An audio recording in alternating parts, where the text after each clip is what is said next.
دنیا کی سب سے قیمتی گائے۔ یہ بہت ہی اہم اور نہایت ہی شاندار قرآنی واقعہ ہے، اور اسی واقعے کی وجہ سے قرآن مجید کی سب سے بڑی اس سورت کا نام سورۃ البقرہ، گائے والی سورت رکھا گیا ہے۔ اس کا واقعہ یہ ہے کہ بنی اسرائیل میں ایک بہت ہی نیک اور صالح بزرگ تھے، اور ان کا ایک ہی بچہ تھا جو نابالغ تھا، اور اس کے پاس فقط ایک گائے کی بچیا تھی۔ ان بزرگ نے اپنی وفات کے قریب اس بچیا کو جنگل میں لے جا کر ایک جھاڑی کے پاس یہ کہہ کر چھوڑ دیا کہ یا اللہ، میں اس بچیا کو اس وقت تک تیری امانت و حفاظت میں دیتا ہوں کہ میرا بچہ بالغ ہو جائے۔ اس کے بعد ان بزرگ کی وفات ہو گئی، اور بچیا چند دنوں میں بڑی ہو کر درمیانی عمر کی ہو گئی، اور بچہ جوان ہو کر اپنی ماں کا بہت ہی فرما بردار اور انتہائی نیکوکار ہوا۔ اس نے اپنی رات کو 3 حصوں میں تقسیم کر رکھا تھا۔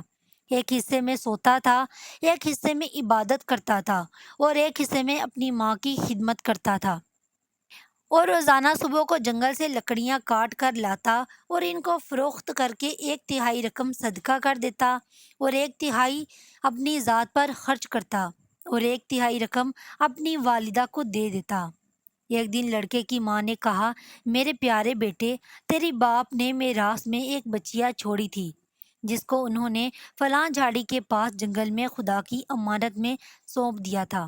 اب تم اس جھاڑی کے پاس جا کر یوں دعا مانگو کہ اے حضرت ابراہیم و حضرت اسماعیل و حضرت اسحاق علیہ السلام کے خدا، تو میرے باپ کی سونپی ہوئی امانت مجھے واپس دے دے۔ اور اس بچیا کی نشانی یہ ہے کہ وہ پیلے رنگ کی ہے، اور اس کی کھال اس طرح چمک رہی ہوگی گویا سورج کی کرنیں اس میں سے نکل رہی ہیں۔ یہ سن کر لڑکا جنگل میں اس جھاڑی کے پاس گیا اور دعا مانگی، تو فوراً ہی وہ گائے دوڑتی ہوئی آ کر اس کے پاس کھڑی ہو گئی، اور یہ اس کو پکڑ کر گھر لایا۔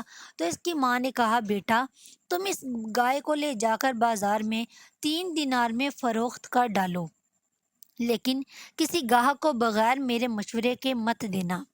ان دنوں بازار میں گائے کی قیمت 3 دینار ہی تھی۔ بازار میں ایک گاہک آیا جو در حقیقت فرشتہ تھا۔ اس نے کہا، میں گائے کی قیمت 3 دینار سے زیادہ دوں گا، مگر تم ماں سے مشورہ کیے بغیر گائے میرے ہاتھ فروخت کر ڈالو۔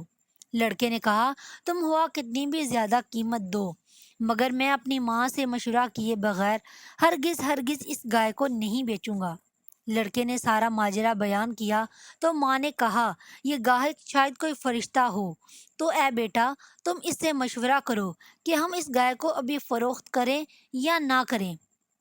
چنانچہ لڑکے نے بازار میں جب اس گاہک سے مشورہ کیا تو اس نے کہا، ابھی تم اس گائے کو فروخت نہ کرو، آئندہ اس گائے کو حضرت موسیٰ علیہ السلام کے لوگ خریدیں گے تو تم اس گائے کے چمڑے کے برابر سونا اس کی قیمت طلب کرنا، تو وہ لوگ اتنی ہی قیمت دے کر خریدیں گے۔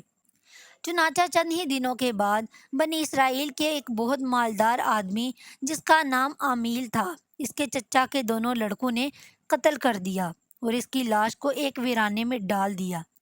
صبح کو قاتل کی تلاش شروع ہوئی، مگر جب کوئی سراغ نہ ملا تو کچھ لوگ حضرت موسیٰ علیہ السلام کی خدمت میں حاضر ہوئے اور قاتل کا پتہ پوچھا۔ آپ نے فرمایا، تم لوگ ایک گائے ذبح کرو، اس کی زبان یا دم کی ہڈی سے لاش کو مارو، تو وہ زندہ ہو کر خود ہی اپنے قاتل کا نام بتا دے گا۔ یہ سن کر بنی اسرائیل نے گائے کے رنگ، اس کی عمر وغیرہ کے بارے میں بحث و کرید شروع کر دی، اور بالآخر جب وہ اچھی طرح سمجھ گئے کہ فلاں قسم کی گائے چاہیے تو ایسی گائے کی تلاش شروع کر دی۔ یہاں تک کہ جب یہ لوگ اس لڑکے کی گائے کے پاس پہنچے تو ہو بہو یہ ایسی ہی گائے تھی جس کی ان لوگوں کو ضرورت تھی۔ چنانچہ ان لوگوں نے گائے کو اس کے چمڑے میں بھر کر سونا اس کی قیمت دے کر خریدا، اور ذبح کر کے اس کی زبان یا دم کی ہڈی سے مقتول کی لاش کو مارا، تو وہ زندہ ہو کر بول اٹھا کہ میرے قاتل میرے چچا کے دونوں لڑکے ہیں جنہوں نے میرے مال کے لالچ میں مجھ کو قتل کر دیا ہے۔ یہ بتا کر پھر وہ مر گیا۔ چنانچہ ان دونوں قاتلوں کو قصاص میں قتل کر دیا گیا، اور مرد سالے کا لڑکا جو اپنی ماں کا فرما بردار تھا کثیر دولت سے مالا مال ہو گیا۔ اس پورے مضمون کو قرآن مجید کی مقدس آیتوں میں اس طرح بیان فرمایا گیا ہے، اور جب حضرت موسیٰ علیہ السلام نے اپنی قوم سے فرمایا خدا تمہیں حکم دیتا ہے کہ ایک گائے ذبح کرو، تو وہ لوگ بولے کیا اب ہم سے مذاق کرتے ہیں؟ تو آپ نے فرمایا پناہ با خدا کہ میں جاہلوں میں سے ہو جاؤں۔ تو ان لوگوں نے کہا آپ اپنے رب سے دعا کیجئے کہ وہ ہمیں بتا دے کہ کیسی گائے ہونی چاہیے۔ آپ نے فرمایا اللہ تعالیٰ فرماتا ہے کہ وہ ایسی گائے ہو جو بوڑھی ہو نہ بچیا، بلکہ ان دونوں عمروں کے درمیان ہو، تو تم کرو جس کا تمہیں حکم ہوتا ہے۔ وہ لوگ بولے آپ اپنے رب سے دعا کیجئے کہ وہ ہمیں بتا دے کہ اس کا رنگ کیسا ہو۔ آپ نے فرمایا اللہ تعالیٰ فرماتا ہے وہ ایک پیلی گائے ہو جس کی رنگت ڈہڈہاتی ہو، جو دیکھنے والوں کو خوش کر دے۔ وہ بولے آپ اپنے رب سے دعا کیجئے کہ وہ ہمیں صاف صاف بیان کر دے کہ وہ کیسی گائے ہو، کیونکہ گایوں میں ہم کو شبہ پڑ گیا اور اللہ چاہے تو ہم راہ پا جائیں گے۔ آپ نے فرمایا وہ ایسی گائے ہو جسے زمین جوتنے کی خدمت نہ لی جاتی ہو اور نہ وہ کھیت میں پانی بھرتی ہو، بے عیب ہو اور اس میں کوئی داغ بھی نہ ہو۔ یہ سن کر وہ لوگ بولے اب آپ ٹھیک ٹھیک بات لائے۔ پھر ان لوگوں نے اس گائے کو ذبح کیا اور وہ ذبح کرتے معلوم نہ ہوتے تھے۔